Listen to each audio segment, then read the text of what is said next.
kay ulaw kayo, daghang kayong mananaw nga ihatag nako ang bakos kang Manny Pacquiao nya ako ra bay gipadaog sa judges tulog ka buok tong judges nga nisulti nga ako gidaog mana nga ulaw oy kung kamo daw ihatag sa inyo ang bakos nya imong ihatag pugod balik ang bakos nimo nga imong dinaog ulaw kayo oy daghang kay tao oh mana nga ako wag yung gibit-bit dayon ang bakos kay lisod kayo. Wala nga, gitaas na lang ako akong kamot kay ako may gipadaog sa judges tulo.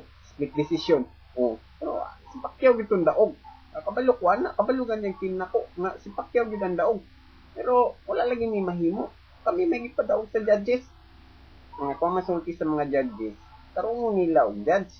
Ako, klaro kayo bunog kay ko. Ugo-ugo ko sa lawas, gilid, sa panga. Ugo ko kayo. Pero wala ko reklamo na. Kay mo man ay gi-decision sa judges. Mana nga wala ta ani. Wala gyud mahimo kundi mo ingon na lang gito sa inyo nga pre-match ta. Pre-match away ta sunod kay mo na ang ako ang masinti. Kay wala maulaw ta ihatag natong balik atong bakos niya gipadaog ka sa judges tulo ka buok split decision. Nya ihatag lang maulaw ta oy.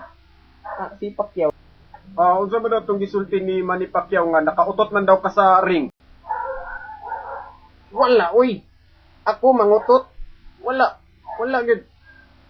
Ni atras ko ato pag-igo ni Manny Pacquiao sa ako ang panga. Pag-igo niya moto nga nitingog ako ang sapatos kay ni atras man ko pero wala ko nangutot.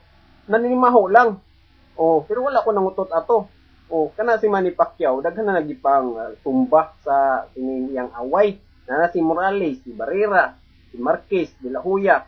Oh, tapos si Miguel Cotto, haton, kumusukol na si Mayweather, igo ko na, oh,